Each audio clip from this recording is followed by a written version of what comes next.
This is Father Gregory Pine. This is Father Joseph Anthony Kress. And welcome to Godsplaining. Thanks to all those who support us. If you enjoy the show, please consider making a monthly donation on Patreon. Be sure to like and subscribe to Godsplaining wherever you listen to your podcasts. Father Joseph Anthony. What's up? I figure it'd be nice just to talk a little bit about retreats at the top of the episode. Yeah, why not? Because at this stage, we've been doing retreats for 3 years. So Has it been 3 years? I think it has, yeah. Wow. So summer 2001, we had one retreat in New York. Summer 2002, we had 2 retreats in New York and then one in North Carolina. Summer 2003, we had 2 retreats in Philadelphia, Malvern, and then one in North Carolina. And then this upcoming year, this is our big retreat announcement. So this upcoming year, we're going to have one retreat at Malvern and then one retreat in North Carolina. And then we're doing these day events, which we've begun to have and then which we are going to continue to have. But we had the one at Catholic University at the beginning of the academic year. And then we just had one at the University of Mary in Bismarck, North Dakota. And then we've got one coming up in Lincoln, Nebraska, just in like a week and change. And then we've got one coming up, a day retreat in Columbus, Ohio at the beginning of April. So we thought we're not wed to a particular program, so why not try a bunch of different things out and see how they go.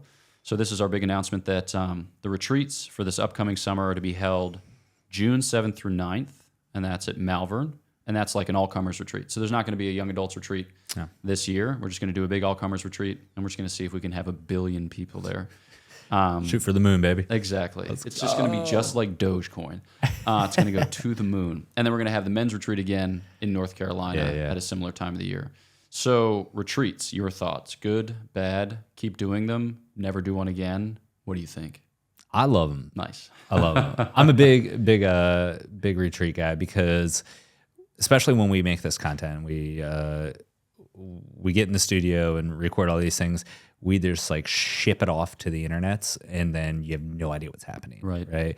We see the metrics, and we kind of follow some of the numbers, and we get ideas of what's good, what's not. We read the comments, or maybe we shouldn't read the comments. I don't know really, but like there is such a limited engagement with it. But it's always a joy of mine to actually meet the listeners, and the retreats provide that opportunity. You know, without that, you just get those kind of accidental encounters where you meet somebody at a conference, or somebody after mass is like, "Oh, I listened to that episode," which is nice and helpful, and I love those encounters.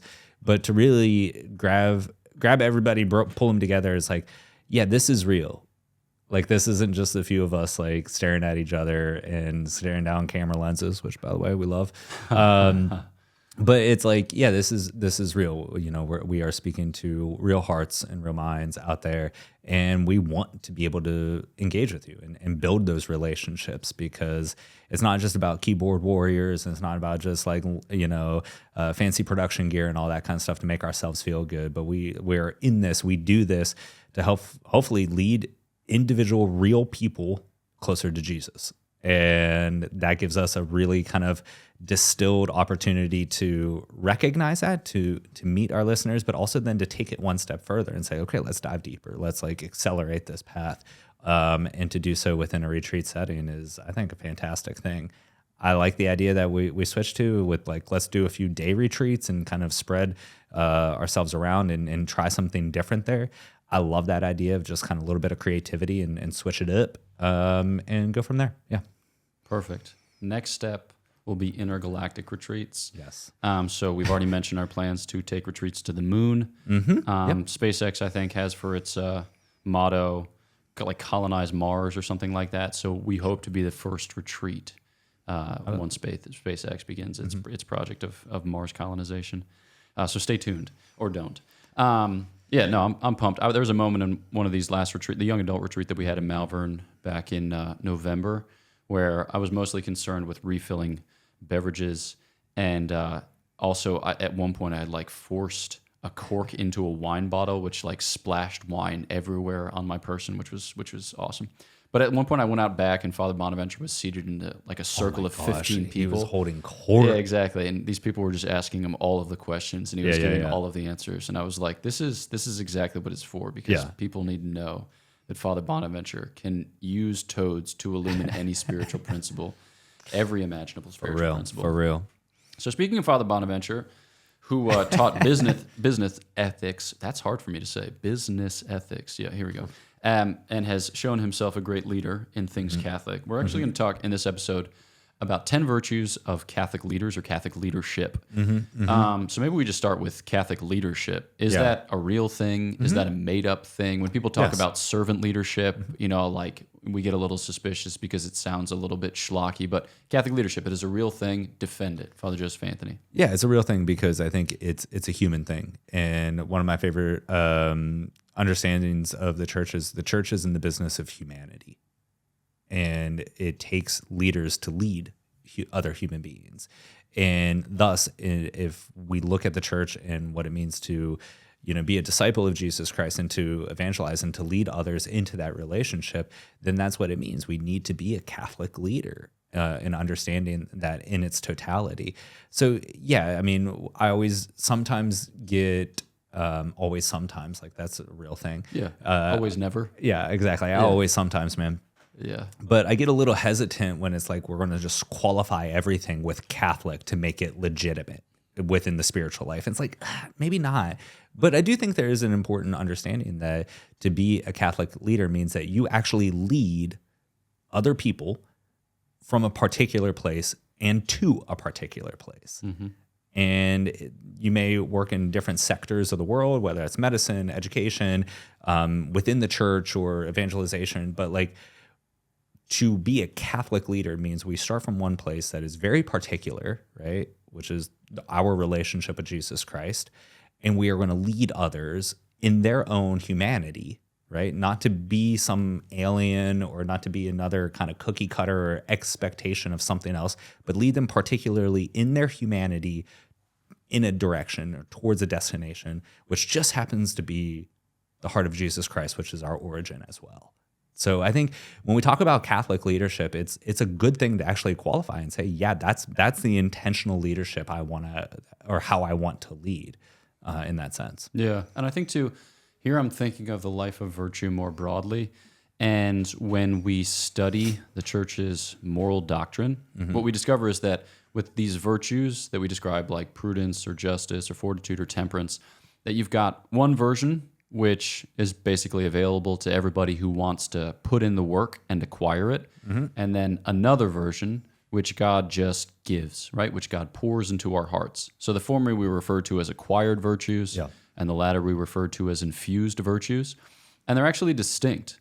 So like when I am operating by the acquired virtue of temperance, I'm probably thinking in terms of like dieting or like wellness. Like I should start my day with 4 egg omelets because that's more balanced than just eating a bowl of Cheerios with oat milk. Right.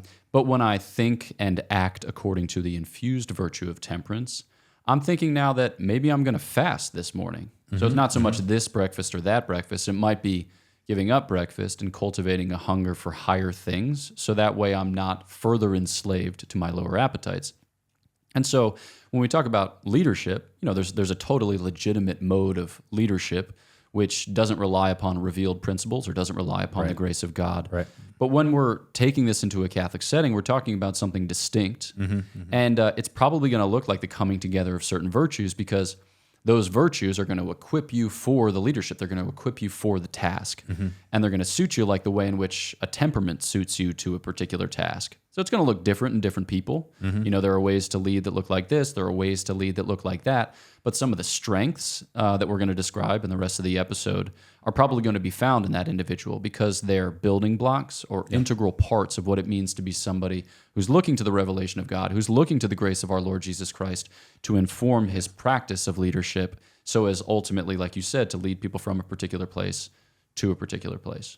So I figure with that, let's just get into the virtues. Let's dive in, baby. So we have been through various versions of what these 10 virtues might be. Like there are things that you want to include. There are things that you really want to include. There are things that you really, really want to include. And sometimes you got to make choices. So we're probably just going to give you 14 and call like 4 of them part of 4 of other ones. But regardless, here we go. There's going to be a lot of things floating around here.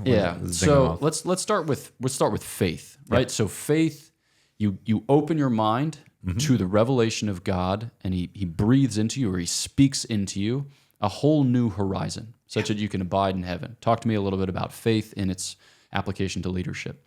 Well, faith is about receiving God as he reveals himself to us, right? And so as we receive God as revealed, right, not God as posited or anything like that, but it's God's revelation to us, and we receive that. I think the beautiful thing about that in a leadership capacity that we learn from that is somebody who is rooted in faith, right? And as God is revealed to him, they understand the importance of having the primary disposition of receiving, right? So they're not necessarily like a bull in a china shop and bum rush into settings and try to force things into it, but they actually take the disposition to receive the individual that is in front of them, just as they've received God who has revealed himself to them. So those who understand and have a deep faith, right, they receive God as he's revealed to them in his, as much as we can, right? Not in his totality. We can never receive him as he fully is, but it gives us then, because it forms our intellect, the way to see, but also to receive the others that we lead. Yeah. And it creates that like comfortability for that.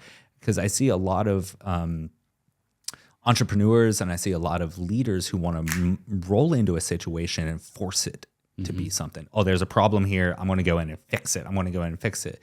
But if we have cultivated the virtue to sit in the presence of God and receive him as he's revealed to us, then we can sit in front of other people who are the image and likeness of the one God that was just revealed to us, and also receive them as they are, so too as to them lead them closer to him. Yeah, so it's not so much a vision to be imposed as a vision first to be beheld and then perhaps applied. So I think, a Catholic leader is going to have something of this contemplative disposition. He's going to have to observe, he's going to have to take in, he's going to have to receive from the various inputs with a certain openness at the very least. And at the height of this kind of realization, we're talking about receiving from God himself. So that leads us then into a more mundane virtue, or at least a virtue which is more kind of involved or implicated in the daily grind or the daily affairs, which would be prudence. And we're thinking especially in terms of one aspect of prudence, namely docility. Yeah. So like a Catholic leader is going to be able to take input from those who are wiser, or those who are more experienced, or those who are more learned, or those who are competent in whatever way, shape, or form. So rather than just being a monomaniac and insisting on his own way like a raging egotist, right, he's going to be able to draw forth or call forth the talents of those persons with whom he surrounds himself, so that he can profit from their experience or from their expertise, and then set that, kind of at the disposal of whatever project. So talk to me, anything to add there on prudence and docility? I think with prudence and docility, it's not just about learning from like mentors or others who have experience in the field, but it's actually learning from the wisdom of saints. Like I see a lot of good Catholic leaders have rich spiritual lives, and one of the things that I've found probably more common with that is strong Catholic leaders love the stories of saints. It's really interesting to me because they're drawing from that, the ability to learn from their lives, to see commonalities of that. So it's the docility, not just to learn from actual mentors in whatever field it is, but also to learn from the mentors in the spiritual life, in the lives of saints. And that's been always just a unique thing that I've kind of picked up on, just like here and there when I talk to Catholic leaders, is like, what are some of the favorite things that they read a lot? They really, really love the lives of saints, because it's not only an encouragement, but you find those virtues of docility to learn from them. The other kind of semi-virtue or daughter virtue of prudence in this sense that I find a lot with Catholic leaders is very necessary, but also kind of rare to find, is the kind of daughter virtue of adaptability. Their ability, because of the virtue of prudence, they're able to enter into a situation, and maybe they start down a path, and thus they have to turn halfway down that path and do something different, pivot, as the culture would really say. But it's their ability to make adaptations along the way. There is a good Catholic leader who understands the spiritual life, understands that the vast majority of times, there is not a singular path that is God's will, and thus we have to white knuckle it and stay on that very, very narrow road. But it's about the twists and turns, and that the fact that there's truth in the promise of the Lord, who says, I will not abandon you. So as the path develops and bobs and weaves around the road, they keep making adaptations, because that's part of God's providence in this real world. and they embody that and are unafraid to adapt and pivot in a business model or in a different sector. When, a surgeon's doing something and he gets in there and sees something else, he adapts. And they're very comfortable with that because they're also very comfortable with the providence of God, which you don't find in other types of leaders. And I think that's a unique thing of Catholic leaders, is their comfortability to adapt along the way because they're so confident in the providence of God, who supplies his grace, but also fulfills his promise that he will not abandon as the road matures and develops along the way. Boom. Okay, so 1 is faith, 2 is prudence, and we've nested under prudence docility, adaptability, a little bit of foresight there. We can even draw on memory, but we're going to move on, all right? Because we're talking about relationships. So with faith, relationship to God who speaks. Prudence, relationship. We've talked especially about elders or experts, right, who counsel. But relationships more broadly. So we can talk here about a virtue that St. Thomas nestles under justice called amiability or amicability or friendliness.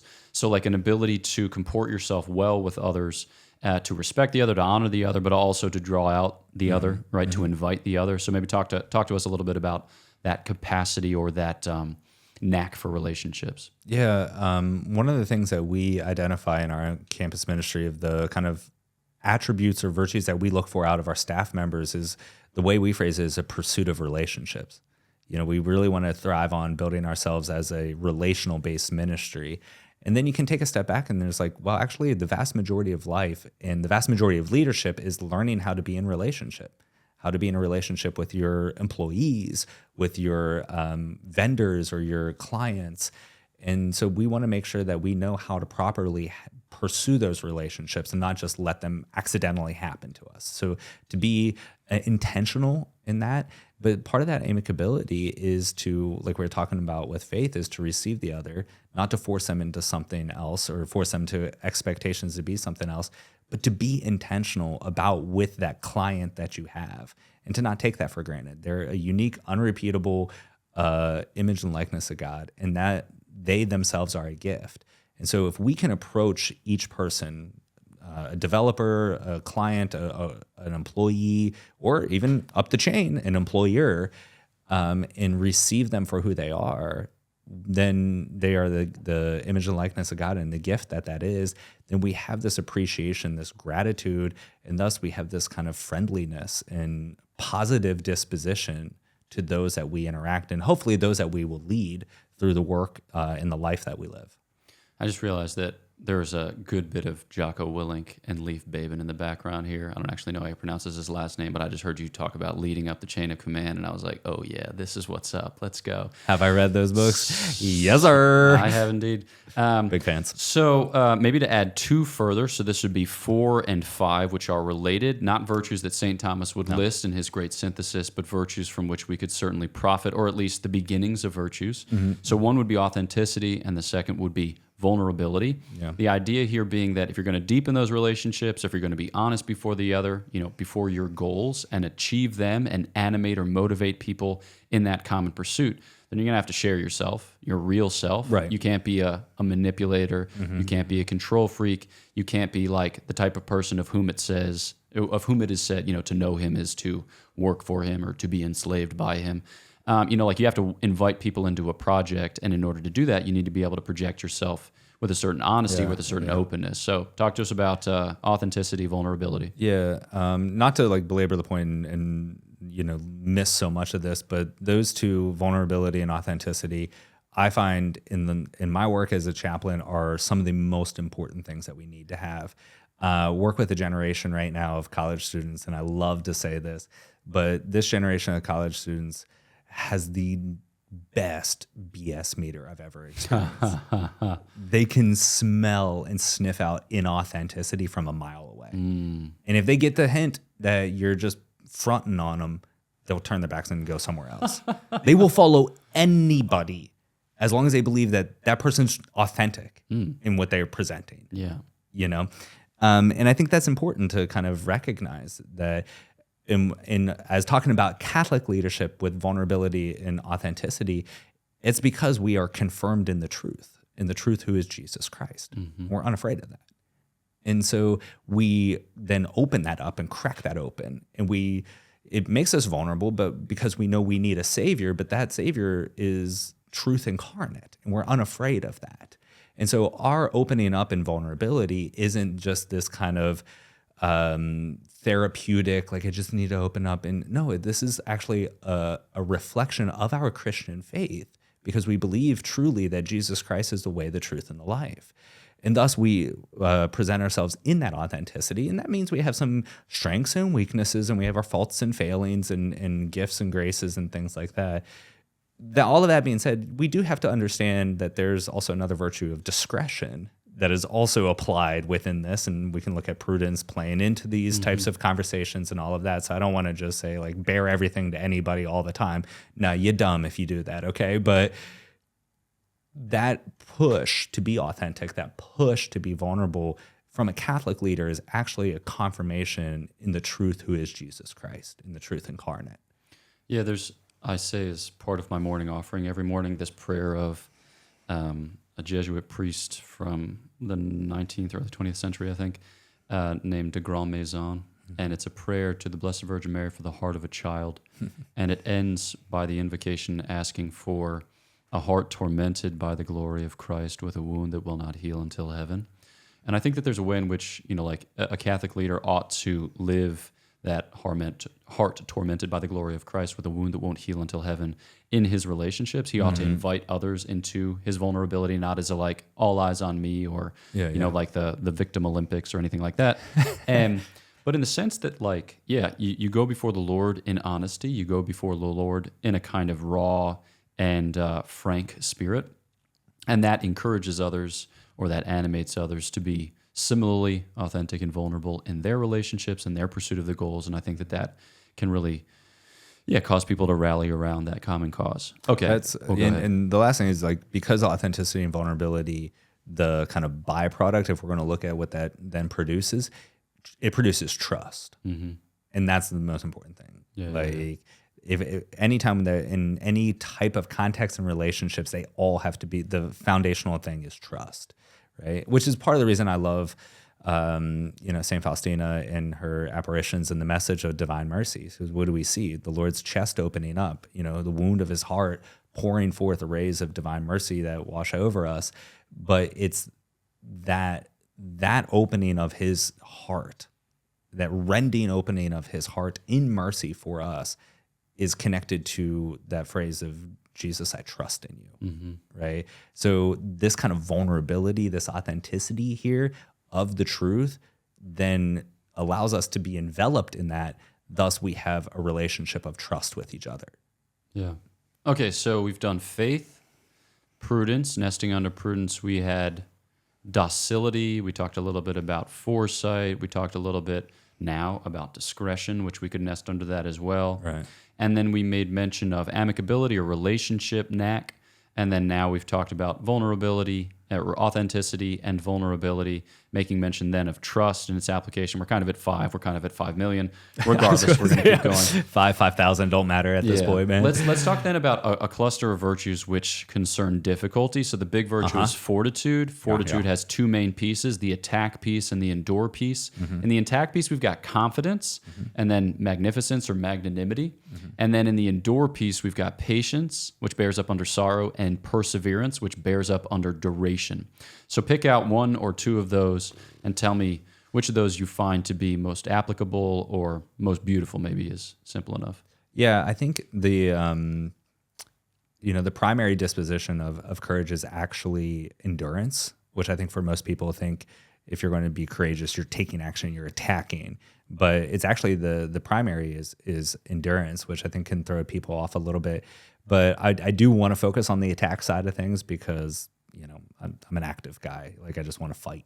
But within that sense of this active attack side of courage and fortitude is that kind of, I think in a unique way, is the inventiveness of it. Like if you're coming up against a difficulty, there's a reason that's difficult. There's a reason that everything you've done up to that point is not really produced what you expected or things. And so now you not only we talked about adaptability, but now is the ability to use your intellect in beautiful ways and to survey the scene and invent a way to overcome this difficulty or to remove it. And I think it's really important that you place this kind of virtue at the place that it is, because we talked about prudence and we talked about the ability to learn from other mentors and those that have gone before us. But there does come a time where you have to take the action. And there's a way to, when you come against this difficulty, that it does demand not just brute force, but also like kind of an inventiveness to overcome that. Yeah, and when we talk about that attack piece, again, big things being confidence, which is a preparedness, like a ready-to-rockitude, right? Which I think you'll find especially in Catholic entrepreneurs, Catholic leaders who have a vision but recognize that it's not going to be given to them, that they're going to have to get after it. And they might be, in the clutches of sadness or loneliness or anxiety, but they realize that no one's going to do it for them. God will do it in and through them. And then magnanimity, it's like, to be after great things worthy of great honors because they're great, because that ought to animate the human heart. And we had an episode, not too long ago called To Greatness, which focused on this theme. So we can just refer people back to that, but which is safeguarded ultimately by humility, which breathes in you this recognition that it's all from God, that it's all his gift. What do we have that we have not received? If therefore we have received it, why do we boast it as if it were our own? So it's like this sense that all of this is, the gift that comes down to us from the Father of light. So we should render thanks, but we should also honor that gift. We should also treasure that gift. We should make good use of the talents with which we've been entrusted. So, to identify there within fortitude, especially confidence and magnanimity, with humility helping magnanimity, safeguarding it from excess, from pride, from vainglory, from ambition, from presumption, whatever else, so that it pursues its goal with uprightness of heart, but a real zest. The one thing I'll say with there that I've said in kind of different ways at different times, but when we look, especially with the virtue of fortitude, with the confidence piece, but with the humility piece, like once you put all of that together in there, I think there's a real concept that there are many times that the Lord maybe is more confident in us or trusts us more than we trust ourselves or are confident in ourselves. And that should give the person the ability to say, well, actually, my confidence is in him, that he gave me a well-formed intellect and a strong will to pursue his glory in leading this project or leading this thing. And thus I can step forward in confidence, not as a way to say, like, I'm going to pull myself on my bootstraps and make this work, but my confidence is actually in him, in the gifts that he's given me, and I'm going to exercise those well. And so then I can actually have a self-confidence in who I am and a maturity to understand who I am and go forward on this. So when we talk about courage to attack and overcome, good Catholic leaders do have a confidence in their abilities, but they see them as God-given and that their exercise of that is to his glory. And so they can kind of be like just radically free in doing that, in leading well. And those are some of the most attractive and kind of magnetic Catholic leaders that you see, because their confidence is in them as the Lord trusts them as well. Yeah. Okay, so that's like virtues 6 through 19. I know. So fortitude, magnanimity, or confidence, magnanimity, humility. We talked a little bit about patience and perseverance. Maybe it's worthwhile to revisit patience and perseverance there briefly. Because it's like a lot of these plans are going to take time to unfold. And when things take time, it's easy to get discouraged. It's easy to be dispirited. But we need to bear up under that sorrow. And that's often going to take a leader to encourage us or to inspirit us. That's a made up word, inspire us to bear up under that sorrow. Because, like maybe you're in a startup and maybe you suffer a serious financial downturn, or maybe you're in a startup and maybe the thing, like the app that you've been working on for the last year, it's like, it's too buggy to actually deploy, or maybe somebody just released the same app with slight modifications just before you did, and now it's proprietary to them, and blah, blah, blah. And that's, like any number of setbacks that might arise, and there are going to be various points at which you can say, forget it, let's all just go home, suck our thumbs, cower in our corners, and just, give it up. But you're going to need a leader who's going to be able to, inspire you or encourage you to, one, be patient, with the plans of God, which take time to unfold and which call forth from us a certain nobility, and then to persevere, right? To see it through the end, because it's not done until it's done, right? And Those two virtues are radically in high demand right now because we live in a crazy culture that's total on-demand society. Yeah. It's what I want when I want right now. And anything that is not that, we think is a complete failure. Yeah. And we recognize that actually the rest of the natural world is very patient and it takes time. And so I think that's a unique temptation and a unique struggle with our culture right now, especially for leaders in our culture, is to cultivate patience and perseverance. Yeah. Okay. Last two, talk a little bit about hope and charity. We started with faith. So obviously a Catholic leader informed not merely by Catholic principles as if they were some kind of sterile or like abstract thing, but by God, like the life of God, right? So God who speaks into his mind, God who offers himself as beatitude, God who bestows his love as highest good, as final end, as divine friend, right? Like this has to be a relationship which is living and effective at work in the life of a Catholic leader so that he can welcome others into that relationship and project that relationship in such a way that it is, it's like present to those whom he leads, or that it animates, right, the efforts to achieve whatever goal they've set before themselves. So I don't know if you have further thoughts on hope. Certainly we touched on some of those things with magnanimity, but hope and then charity. Yeah, with hope, it's definitely important to recognize that hope is about future arduous goods, right? So hope is one of those things that like is a forward-looking thing, and ultimately the future arduous good to attain is union with God. And so there's a specific virtue to sustain us in the pursuit of that, because it ain't easy, given our failures and the disorder of our life post sin. So there's a specific aspect and this specific virtue that the Lord pours into us in his own divine life that sustains us in pursuit of thy future arduous good, which is perfect union with him. And so as we, there's a great line from Gregory Lagrange. I know I've said it on this podcast before, but he says, the Christian virtue of hope is not Christianity's version of optimism. It's not just like there's always a silver lining, but those who are filled with hope are continually to put another step in front of them as they pursue a difficult good, but animated by the life of God in a unique way. Because it's the confidence in God's providence that whatever is happening is not outside of his providence, that there's always good that can come from this. And I'm going to continue to pursue that. In that gift of perseverance as well, that there isn't the despair of giving up and everything is lost. There's never a situation where everything is lost. Amen. For sure. And even if your temporal project has failed or fails, your eternal project still remains open to you until such time as you take your last breath. Yes. So like a Catholic leader can always put things into perspective, reroute, pivot, as you said, in ways consonant with the life of the theological virtues, which brings us to the end, which is love.